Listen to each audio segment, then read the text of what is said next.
আসসালামু আলাইকুম। বার্তা নির্যাসে সবাইকে স্বাগতম। জামায়াতে ইসলামীর চাঁদাবাজি, দুর্নীতি করার অভিজ্ঞতা নিয়েই বলেছেন ডাক্তার শফিকুর রহমান। দেশের জনগণের সম্পদ চুরি, দলীয় কর্মীদেরকে দিয়ে চাঁদাবাজি ও শিক্ষা প্রতিষ্ঠানগুলোতে গণরুম কায়েম করার অভিজ্ঞতা জামায়াতের নেই বলে মন্তব্য করেছেন জামায়াতে ইসলামীর আমির ডাক্তার শফিকুর রহমান। এমনকি সর্বপর্যায়ে মাথা থেকে পায়ের পাতা পর্যন্ত দুর্নীতি করার কোনো অভিজ্ঞতা নেই বলেও দাবি করেছেন তিনি। শুক্রবার ২৮ নভেম্বর সকালে রাজধানীর ভাসানটেক এলাকায় জামায়াতে ইসলামীর ঢাকা ১৭ আসন আয়োজিত এক যুব ছাত্র ও নাগরিক গণসমাবেশে প্রধান অতিথির বক্তব্যে তিনি এসব কথা বলেন। জামায়াতে আমির বলেন, আগামী সংসদ নির্বাচনে জনগণ যাদের কর্মসূচি সমর্থন করবে, যাদের বক্তব্যে আস্থা রাখে, তাদের বাছাই করে নেবে। আমরা তাদের অভিনন্দন জানানোর জন্য এখন থেকেই প্রস্তুতি নিচ্ছি। তিনি আরও বলেন, ফেসিবাদের পতন হলেও এখনো পুরোপুরি নির্মূল হয়নি। ফেসিবাদের কিছু লক্ষণ এখনও আছে।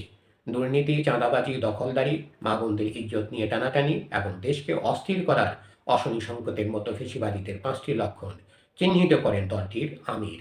ক্ষমতায় গেলে সকল ফেসিবাদ বিরোধী সকল রাজনৈতিক দলকে নিয়ে সরকার গঠন করা হবে জানিয়ে তিনি বলেন, আমরা বিভক্ত জাতি আর দেখতে চাই না। আমরা ওই দুশ্মনের রাষ্ট্রের চাষ আমরা বাংলাদেশে আর হতে দেব না। দর্শক, আরও সংবাদ পেতে আমাদের বার্তা নিউজ চ্যানেলটি সাবস্ক্রাইব করে আমাদের সাথেই থাকুন। ডাক্তার শফিকুর রহমান বলেন, জামায়াতের নেতাকর্মীরা দেশ ছেড়ে পালাইনি। আমরা নির্যাতিত হয়েছি, জেল বরণ করেছি, জীবন দিয়েছি, কিন্তু আমরা দেশ ছেড়ে পালাইনি। জামায়াতের আমির বলেন, সরকারের ম্যান্ডেটে আসতে পারবে না দেখে পুরনো সন্ত্রাসীরা নতুন রূপে ফিরে এসেছে। আমরা ৩০০ আসনে নিষ্কলুষ প্রার্থীদের মনোনীত করেছি। জনসেবা যাদের নেশা এবং পেশা, জামায়াতের পতাকা তাদের হাতেই আমরা তুলে দিয়েছি। জামায়াতের আমির বলেন, জামায়াতে ইসলামী দেশ ছেড়ে পালায় না। দেশের জনগণ বস্তা পচা রাজনীতি আর দেখতে চায় না। নতুন বাংলাদেশে পুরনো ফর্মুলা আর চলবে না, নতুন ফর্মুলায় চলবে। দেশের জনগণ মানুষের সরকার দেখতে চায়।